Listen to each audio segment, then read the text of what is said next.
Okay, मैं why solid expends, yes कौन बताएगा इसका रीजन? सॉलिड क्यों? Intermolecular distance yes increase yes yes yes yes, heat करने से, yes here on heating intermolecular distances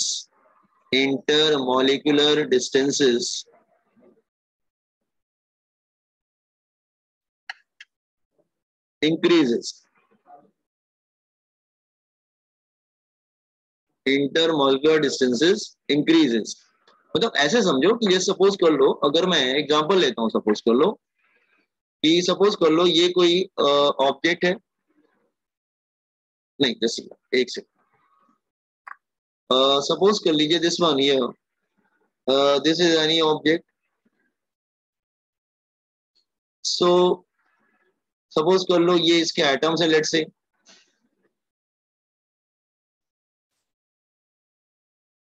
तो आफ्टर हीटिंग जानते क्या होगा? आफ्टर हीटिंग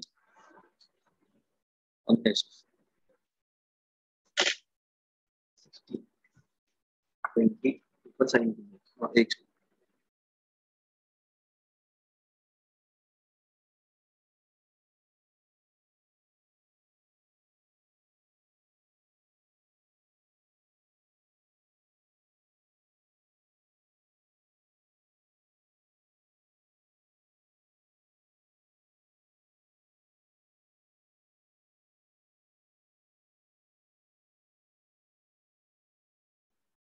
हाँ, after heating what will happen, जो मॉलिक्यूल्स के बिटवीन सेपरेशन है वो बढ़ जाता है ना, उनके बिटवीन जो सेपरेशन है ना दैट इंक्रीजेस। तो एक्चुअली होता क्या है, हीट करने से मॉलिक्यूल्स के बिटवीन डिस्टेंस बढ़ जाता है। Are you getting what I am saying? मेरी बात समझ में आ रही है ना आप लोग को? Hello boys and girls. अच्छा हाँ हाँ, अच्छा आपने देखा होगा ना लोअर स्टैंडर्ड में जब आप स्कूल्स में जाते होंगे तो असेंबली में लाइन लगती होगी, क्यों सब क्लास की अलग अलग स्टैंडर्ड की लाइन लगती है, किसी क्लास में कम बच्चे होते हैं, किसी क्लास में ज्यादा बच्चे होते हैं, तो इट डजंट मैटर। जस्ट अगर सपोज कर लो लाइन अगर बच्चों से बोल दिया अपना बना दीजिए, तो वो अपनी अपनी बहुत क्लोज क्लोज क्लोज क्लोज खड़े हो जाते हैं और छोटी लाइन दिखती है। टीचर आके इंस्ट्रक्शन देता है just make a distance of 1 hand between yourself, तो स्टूडेंट अपने बिटवीन 1 हैंड का डिस्टेंस करता है, तो एकदम से लाइन की लेंथ क्या होती है? बढ़ जाती है। तो वो सेम स्टूडेंट पहले जब क्लोज खड़े थे तो लाइन की लेंथ छोटी थी, लेकिन जब उन्होंने अपने बिटवीन डिस्टेंस 1 हैंड का किया तो लाइन की लेंथ क्या हो गई? इंक्रीज हो गई। तो बेसिकली दिस इज एक्सपेंशन, कि मॉलिक्यूल्स पहले क्लोज होते हैं लेकिन जब उनको हीट किया जाता है तो उनके बिटवीन डिस्टेंस बढ़ जाता है, तो ओवरऑल उसका जो एरिया या volume length whatever it is वो इंक्रीज कर जाता है। ये बात समझ में आया सबको? Okay, no can I scroll everything down? Yes. Okay, now so in solids there are three types of expansion. There are three types of expansion.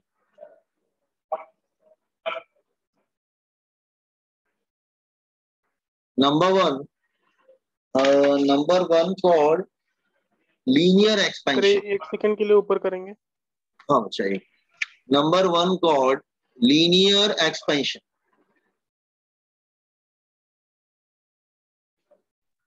Number two that is called aerial expansion.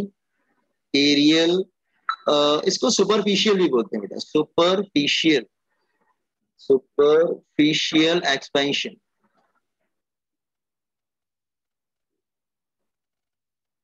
और एक होता है volume expansion, volume या इसको cubicle भी बोलते हैं, cubical expansion. Volume expansion और cubical expansion it's the same thing. तो अब आप देखने से मालूम चल रहा है कि इसमें क्या होगा, on heating length increases, on heating length increases में लेंथ बढ़ेगा।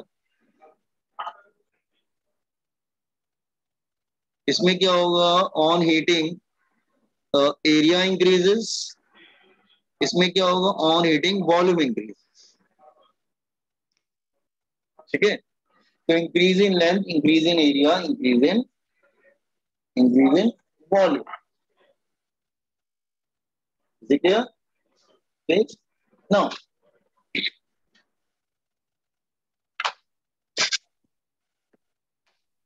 सो I am proceeding it, just ये I am coming the first type.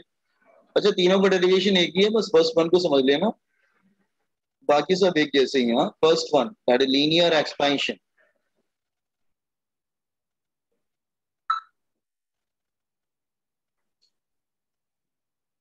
Linear expansion, ठीक है। लेट्स से मैं कोई एग्जांपल ले लेता हूं। लेट्स से हियर,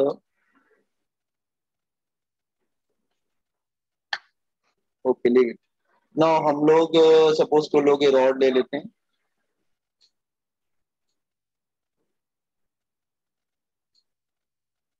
और रॉड की लेंथ ले लेते हैं हम लोग एल, उसको हीट करते हैं,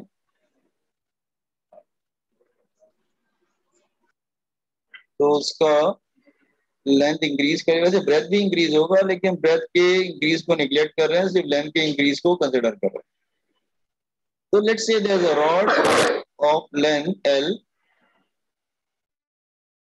okay, this is before heating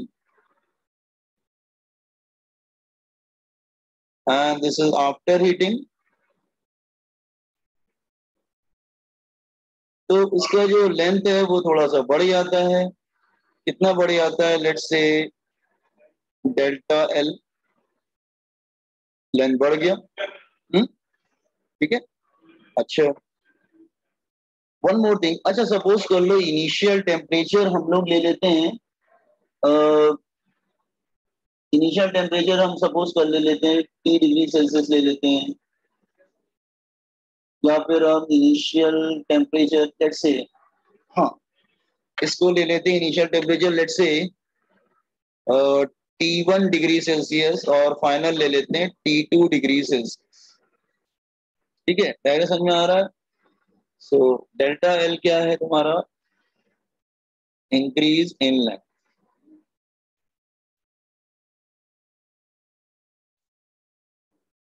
और डेल्टा टी क्या है? Increase in temperature.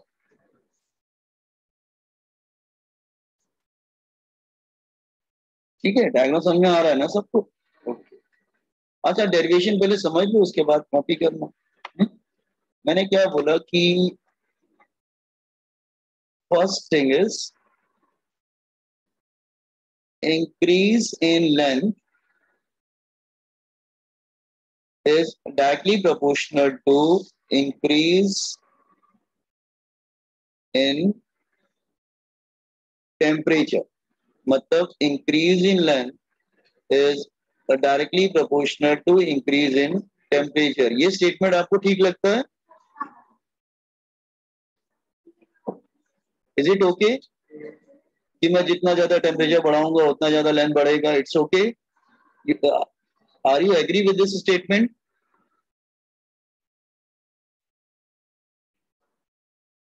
आपको ये स्टेटमेंट ठीक लग रहा है क्या?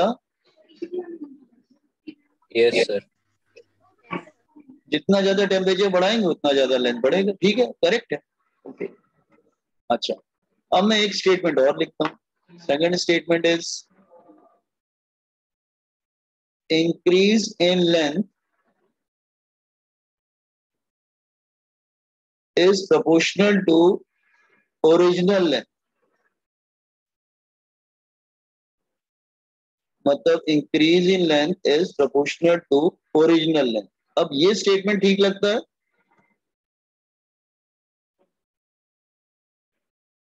बोलिए, are you okay with this statement, both the statements? Yes sir.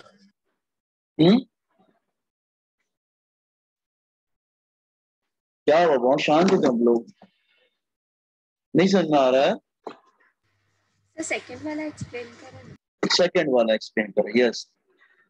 यही मैं सुनना चाहता, ऐसे कौन एक्सप्लेन करेगा ओरिजिनल लेंथ के? अच्छा देखो, मैं समझा रहा हूँ, देखो मैं, अच्छा आपको एग्जांपल से समझाता हूँ। Okay, now take one example. Let's say there are two classes, class number एक सपोज कर लो, अगर मैं ले लेता हूँ 11th नीट ले लेता हूँ और 11 जेई ले लेता हूँ। 11th नीट में सपोज कर लो 30 स्टूडेंट है और उसमें 50 स्टूडेंट है। लेट्स से दोनों ने लाइन लगा, जैसे यह दोनों की अपनी अपनी लाइन लगी हुई है। आपको इसकी लाइन बड़ी है, इसकी लाइन छोटी है, क्योंकि इसमें 30 है, इसमें। और स्टूडेंट बहुत ही क्लोज एक दूसरे के खड़े हुए हैं, बहुत ही क्लोज बातें कर रहे हैं, क्लोज खड़े हुए हैं। टीचर ने इंस्ट्रक्शन दिया है, just make a line of one hand, make a gap of one hand between yourself. तो धीरे धीरे धीरे धीरे सब लोग पीछे आने लगेंगे, पीछे आने, ये भी पीछे आने लगेगा। किसमें लाइन ज्यादा बढ़ेगी? जब वो वन वन हैंड का डिस्टेंस करेंगे, किसमें लाइन ज्यादा बढ़ेगी? लाइन की लेंथ आप कहेंगे जेई वाले ज्यादा बढ़ जाएगी। क्यों? क्योंकि उसमें नंबर ऑफ स्टूडेंट ज्यादा है, इसमें नंबर ऑफ स्टूडेंट कम है ना बच्चा। सपोज कर लो अगर नीट में सपोज कर लो मैं 10 स्टूडेंट में, तो I am taking this as a, अगर मैं यहां पर लेट्स से अगर मैं 10 स्टूडेंट ले लूं, here I am taking 10 student, so I am taking this here, हाँ दिस एज अ 10 स्टूडेंट्स। अब बताओ किसमें लाइन ज्यादा बढ़ेगी? आप कहेंगे 50 वाले में ज्यादा बढ़ जाएगी लाइन। तो इसका मतलब जिसमें नंबर ऑफ स्टूडेंट ज्यादा होंगे, अगर वो अपने बिटवीन थोड़ा थोड़ा भी डिस्टेंस बढ़ाएंगे तो लाइन की लेंथ तो बहुत ज्यादा बढ़ जाएगी, क्योंकि उनके नंबर ज्यादा है। अच्छा, इसमें 10 स्टूडेंट हैं, तो अगर थोड़ा थोड़ा भी लेंथ बढ़ाएंगे तो बहुत ज्यादा नहीं बढ़ पाएगी, नंबर ऑफ स्टूडेंट कम है। इसका मतलब नंबर ऑफ स्टूडेंट को आप नंबर ऑफ एटम समझो। अगर तुम छोटा रॉड लोगे और एक बड़ा रॉड लोगे, एक्सपेंशन दोनों में होगा, लेकिन इसमें ज्यादा नोटिस नहीं कर पाओगे क्योंकि इसमें नंबर ऑफ एटम्स कम है। दूसरे में ज्यादा नोटिस करोगे क्योंकि इसमें नंबर ऑफ एटम ज्यादा है। तो सारे एटम थोड़ा थोड़ा डिस्टेंस में बढ़ाएंगे तो बहुत ज्यादा लेंथ बढ़ जाएगी ना। इसका मतलब वो किस पे डिपेंड करता है? ओरिजिनल नंबर ऑफ एटम्स पे डिपेंड करता है, कितने एटम्स में प्रेजेंट है। अगर कम एटम्स होंगे तो उनकी लेंथ भी कम होगी, तो एक्सपेंशन भी होगा लेकिन ज्यादा नहीं हो पाएगा। और अगर लेंथ बड़ी है तो उसमें नंबर ऑफ एटम ज्यादा है, तो सारे एटम थोड़ा थोड़ा दूर भी जाएंगे तो बहुत ज्यादा लेंथ बढ़ जाएगा। Are you getting this idea? ये बात समझ में आया आप लोग को? Yes sir. तो याद रखना, expansion is proportional to original one. ऐसा नहीं एक्सपेंशन दोनों में ही होगा, बट होगा क्या कि इसमें आप ज्यादा नोट नहीं कर पाओगे, मतलब छोटे वाले में कम नोटिस करोगे, बड़े वाले में ज्यादा नोटिस करोगे। ओके, तो इसका मतलब प्रोपोर्शनल टू ओरिजिनल लेंथ, दोनों को कंबाइन करते हैं तो दोनों मतलब वन और टू को एक साथ लिख देते हैं, is proportional to L delta T. Proportional का साइन जाता है, you'll get a constant, constant आता है, कांस्टेंट आता है अल्फा, ये अल्फा है, एल डेल्टा टी। तो मेरी बात ध्यान से सुनिए, मैं क्या समझा रहा हूं आपको कि पहले प्रोपोर्शनल था, जब प्रोपोर्शनल का साइन हटाया तो अल्फा है। ठीक है, देखो ध्यान, अब लिखने का तरीका देख लेना जरा। आपको मालूम है कि प्रोपोर्शनल कैसे लिखते हैं? ये प्रोपोर्शनल है, अल्फा एक ही तरह होता है, ये अल्फा है और ये इंफिनिटी है। तो ये प्रोपोर्शनल है, ये अल्फा है और ये infinity. Are you getting the difference between these three? ठीक है, तो ये अल्फा हमने लिखा। तो अल्फा बहुत ही इंपॉर्टेंट टर्म है। अल्फा को बोलते हैं this year where alpha called, where this alpha called coefficient of linear expansion। ये कांस्टेंट होता है, it is different for different metal, it is different for different metals. Cross multiply कर लो तो अल्फा क्या आ जाएगा? Delta L upon L delta T, ये फॉर्मूला आ जाएगा इसका। इसका मतलब अगर मैं इसके फॉर्मूले को वर्ड्स में लिखूंगा तो कैसे लिखूंगा? Alpha is equal to increase in length, increase in length upon original length, इसको वर्ड्स में लिख रहा हूं, into increase in temperature, increase in temperature. तो बेटा इसको डिफाइन कैसे करेंगे, अल्फा को डिफाइन कैसे करेंगे, डिफाइन कैसे करेंगे, जैसे ये definition of alpha, definition of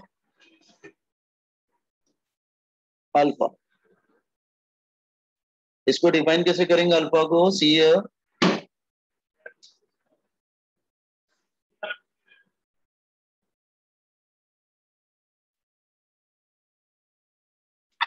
okay, definition of alpha, alpha कैसे डिफाइन करोगे, यस अल्फा होगा जैसे alpha is defined as increase in length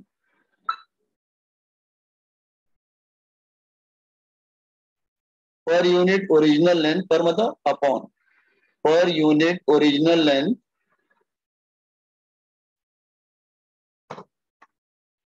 per unit rise in temperature, per unit rise in temperature। तो unit length का unit temperature, unit length पे unit temperature अगर rise करना है तो जो इंक्रीज इन लेंथ होगी उसको अल्फा बोले, ठीक है। अल्फा की यूनिट क्या होगी, यूनिट ऑफ अल्फा, अल्फा की यूनिट क्या होगा, delta L upon L delta T.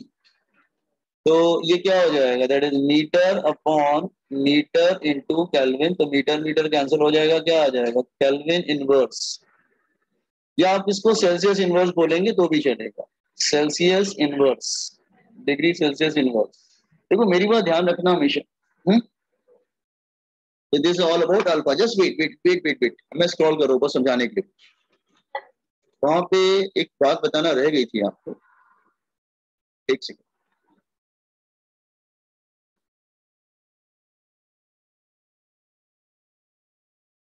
अच्छा एक काम करिए, पहले लिख लीजिए फिर बताते हैं। लीनियर एक्सपेंशन लिखिए पहले, write down linear expansion, write down first, then मैं एक्सप्लेन करता हूँ फिर। सर मैं डिस्कनेक्ट हो गया था, ये आपने 3 साइन के बारे में क्या बताया था क्या? ये एक बेटा पहला वाला प्रोपोर्शनल है, दूसरा वाला अल्फा है, एक की तरह लगता है, तीसरा वाला infinity.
Have you done? Can I scroll it?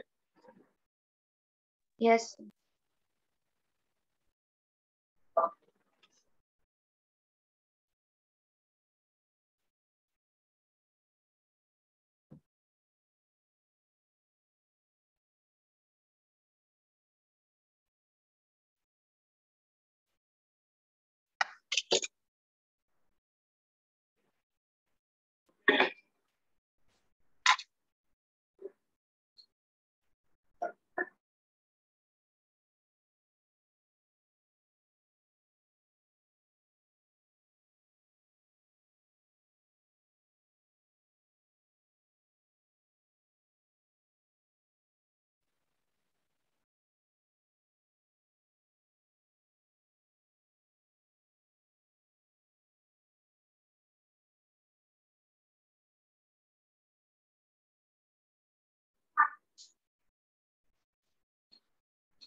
क्या हुआ, हो गया तो बता देना, मैं स्क्रॉल करके पढ़ाना स्टार्ट करूं। डिफिनेशन लिखते हैं।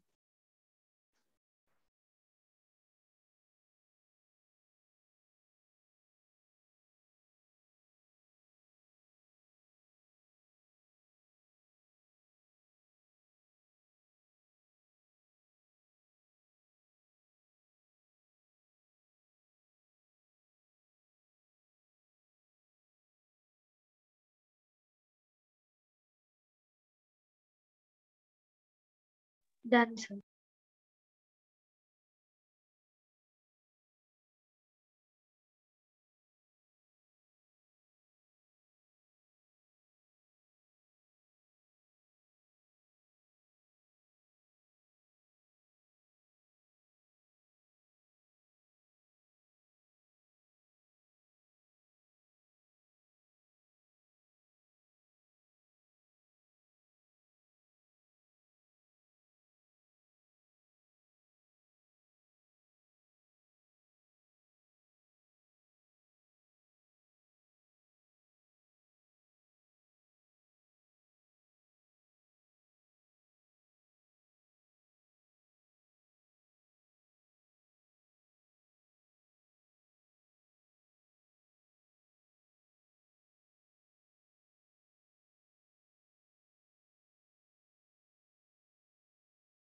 सर आप म्यूट पे हैं।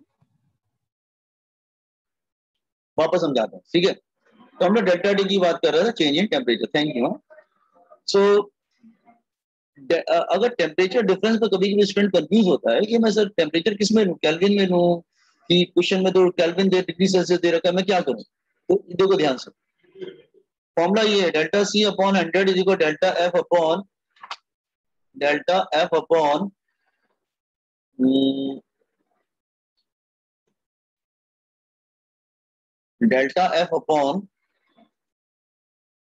दैट इज 180 होगा। यस, डेल्टा 1 अपॉन 180 होगा। Yes correct. 180 is equal to delta K upon 100। तो ध्यान देने वाली बात क्या है कि केल्विन और सेल्सियस दोनों ने 100 डिवीजन किए थे। डेल्टा मतलब चेंज इन टेम्परेचर। तो सेल्सियस और केल्विन को अगर हम देखेंगे तो दोनों ने 100 डिवीजन किए थे, तो कैंसिल हो जाता है। इसका मतलब ये हुआ कि टेम्परेचर डिफरेंस सेल्सियस का और टेम्परेचर डिफरेंस केल्विन का सेम होता है। आर्गुमेंट दोनों सेम आएगा। जैसे अगर मैं आपको बोलूं, सपोज कर लो कि 1 डिग्री सेल्सियस है, 1 डिग्री सेल्सियस, तो आप बोल सकते हैं अच्छा ठीक है सर 1 डिग्री सेल्सियस है, तो मैं क्या कर सकता हूँ, टेम्परेचर डिफरेंस कितना 1 डिग्री सेल्सियस, तो आप बोल सकते हैं, एग्जांपल ले रहा हूँ कि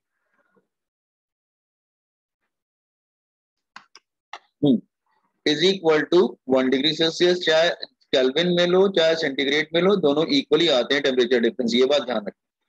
लेकिन फ़ारेनहाइट में अलग हो जाता है। क्यों? फ़ारेनहाइट ने 180 डिवीजन कर दिया तो गड़बड़ हो गया। अब हम उसको मैच करने की कोशिश करेंगे तो नहीं मैच होता। तो delta C upon 100 is equal to delta F upon 180। इसका मतलब अगर मैं क्रॉस मल्टीप्लाई करूं तो डेल्टा एफ क्या आ जाएगा, that is 9/5 upon delta C. तो 9/5 कितना होगा, दैट इज 1.4 डेल्टा सी। इसका मतलब अगर तुम फ़ारेनहाइट का अगर करोगे तो ये आएगा 1.4 टाइम। अगर मैं फ़ारेनहाइट में बोल रहा हूँ 1.4 degree Celsius, 1.4 degree Fahrenheit change in temperature, तो सेल्सियस में अगर बोलोगे ना तो 1 डिग्री फ़ारेनहाइट होगा। क्योंकि दोनों में फर्क क्यों आ गया? क्योंकि उसने 1.4 से मल्टीप्लाई हो रहा है, दोनों सेम नहीं आते हैं। Are you getting? तो व्हाट आई एम सेइंग कि फ़ारेनहाइट का सेम नहीं आता है, क्योंकि फ़ारेनहाइट ने 180 डिविजन्स कर दिए थे, उसकी वजह से सब गड़बड़ हो गया। तो दोनों का डिफरेंस सेम नहीं होता। हाँ, ये ठीक है कि केल्विन और सेल्सियस का डिफरेंस सेम रहेगा। अगर तुम केल्विन और सेल्सियस का डिफरेंस निकालोगे तो दोनों सेम आए। जस्ट ये बात समझ में सर वो आया? 1.8 आएगा ना? 1.8 है। एक सेकंड रुको बेटा।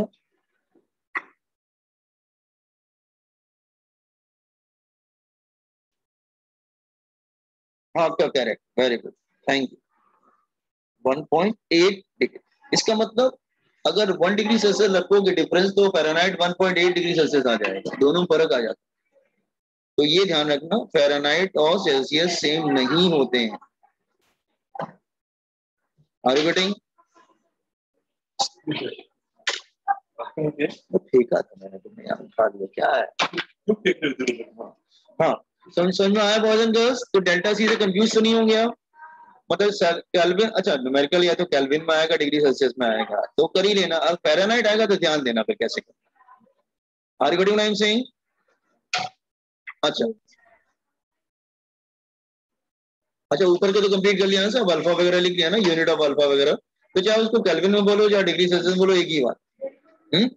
अच्छा अच्छा, अल्फा का फॉर्मूला क्या आया? Alpha is change in length upon original length change in temperature, ये फॉर्मूला होता है। हम ऐसे भी कर सकते हैं बेटा,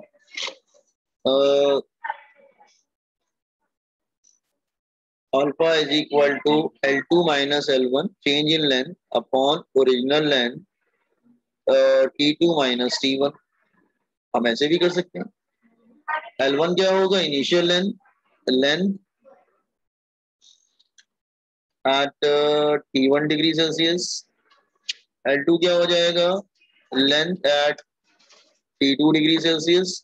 तब ऐसा भी कर सकते हैं, change in length upon original length change in temperature. अच्छा, इसको क्रॉस मल्टीप्लाई करो ना, इसको क्रॉस मल्टीप्लाई करो ना, सॉल्व करो तो L2 की वैल्यू ये आती, करके देख लेना। क्रॉस मल्टीप्लाई करो तो सॉल्व करो, ये आ जाता है 1 plus alpha T2 minus T1, ये भी आ जाता है। तो ये दोनों फॉर्मूले न्यूमेरिकल में यूज करोगे तुम लोग, ध्यान रखना ये भी यूज होता है, और दिस विन ऑल्सो, और ये भी होगा। सॉल्व करोगे ना ऊपर वाले को तो ये आ जाएगा L2 की वैल्यू। L2 मतलब फाइनल लेंथ, ये इनिशियल है और ये फाइनल। हर गणित फॉर्मूले थोड़ा सा ध्यान रखिएगा, 3 फॉर्मूले मैंने बताए यहाँ पर, remember this one.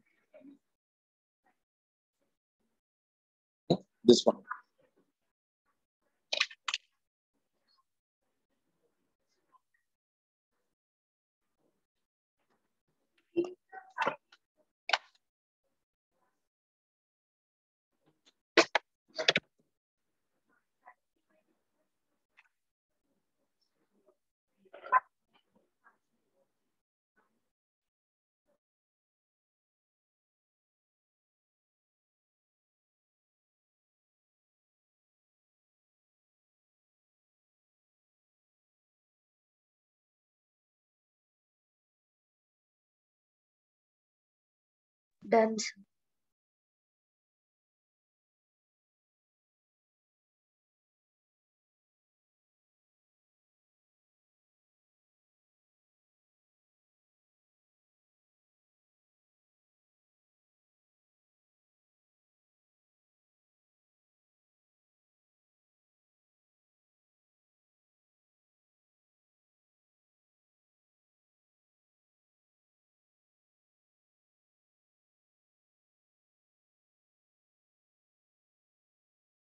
Sir, you are not audible. Okay, ठीक है। तो मैंने बताया कि अल्फा की वैल्यू बहुत स्मॉल होती है, बताया फॉर्मूले वगैरह ध्यान रखना। अच्छा, अब आते हैं एरिया और एक्सपेंशन। एरियल को हम लोग क्या बोलते हैं, सुपरफिशियल एक्सपेंशन भी बोलते हैं, superficial expansion.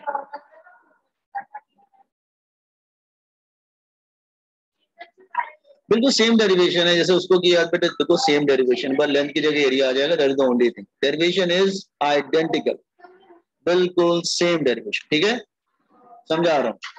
This is suppose कर लो original length, original area sorry, इसका एरिया ले लेते हैं ए, टेम्परेचर ले लेते हैं T1 degree Celsius, that is before heating. आप इसको हीट करते हैं, इसका एरिया जो है वो बढ़ जाता है,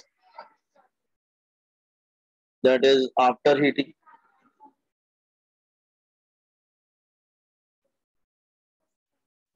तो इंक्रीज इन एरिया क्या है, लेट्स से डेल्टा ए, और इंक्रीज इन टेम्परेचर, अच्छा इसको ज्यादा एक्सप्लेन नहीं कर रहा, दोनों सेम है बेटा, ठीक है, that is final temperature minus initial temperature. तो जैसे हमने उसमें किया था यहाँ पे भी हम लोग कर लेंगे। पहला स्टेप हमारा क्या था, increase in area is proportional to what, area proportional to increase in temperature, correct. और सेकंड क्या था, increase in area is proportional to what, original area. अगर ओरिजिनल प्लेट बड़ा होगा तो ज्यादा एक्सपेंशन नोटिस करोगे, दोनों को कंबाइन कर देंगे तो increase in area is proportional to original area, rise in temperature. Proportional का साइन जाता है कांस्टेंट, कांस्टेंट वहां पे क्या था, अल्फा आता है, यहाँ पर क्या आता है, बीटा। वहां पे अल्फा आता है तो यहाँ पर क्या आता है, बीटा।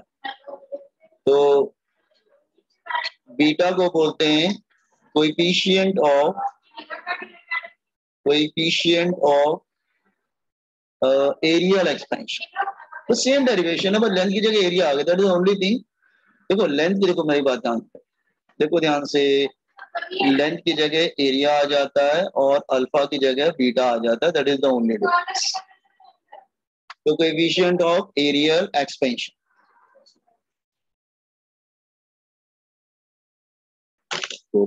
लेक्चर तो छोड़,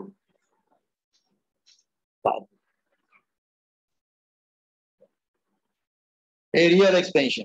तो बीटा क्या होगा, that is equal to delta A upon A delta T, या आप इसको बोल सकते हैं increase in area, increase in length की जगह इंक्रीज इन एरिया, वैसे ही है ना, सेम है, बस लेंथ की जगह एरिया आ गया, बाकी तो सब सेम है, अल्फा की जगह बीटा आ गया। Increase in area upon original area into increase in temperature, increase इन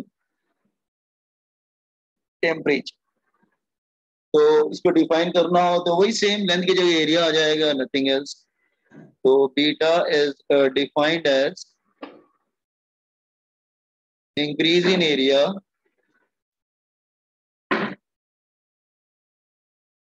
पर यूनिट ओरिजिनल एरिया, पर मतलब upon per unit original area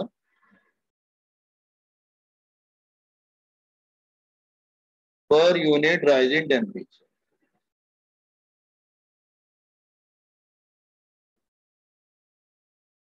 Got it? Copy down this one. अरे लेंथ की जगह एरिया आ गया, अल्फा की जगह बीटा आ गया।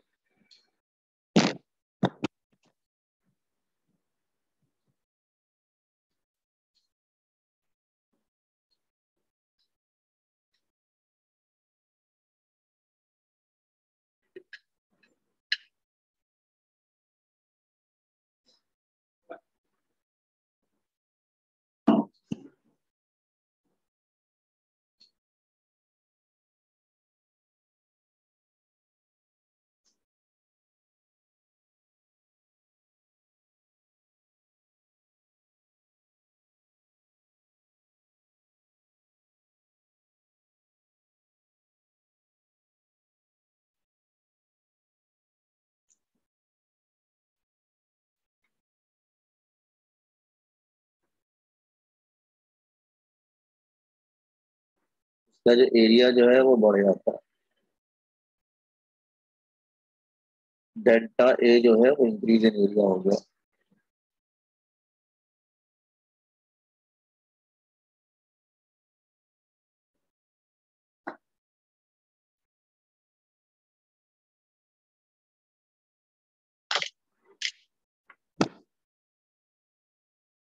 Done sir.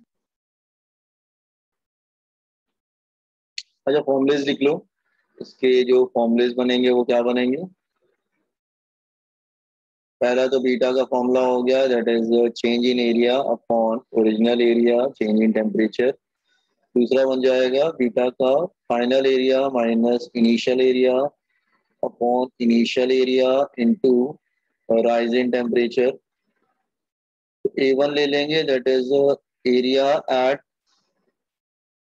T1 degree Celsius, और A2 ले लेंगे area at T2 degree Celsius. ये इनिशियल होगा और ये फाइनल होगा। और अगर इसको सॉल्व करोगे तो वैसे ही आ जाएगी जैसे ऊपर आया था। इसको सॉल्विंग, इसको सॉल्व कर लो तो A2 की वैल्यू आ जाएगी, क्रॉस मल्टीप्लाई करके सब सॉल्व करके साइन फाइनल निकालो तो ये आ जाएगा।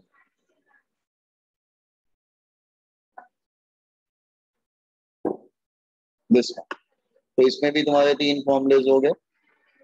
तो देख लेना, जो भी फॉर्मूले यूज करना हो you can use it.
Sir थोड़ा सा ऊपर कीजिए ना, वो नोट दिखाइए ना, alpha is equivalent to.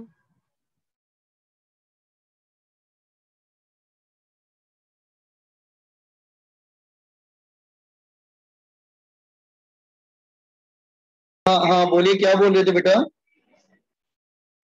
Sir वो नोट दिखाइए ना।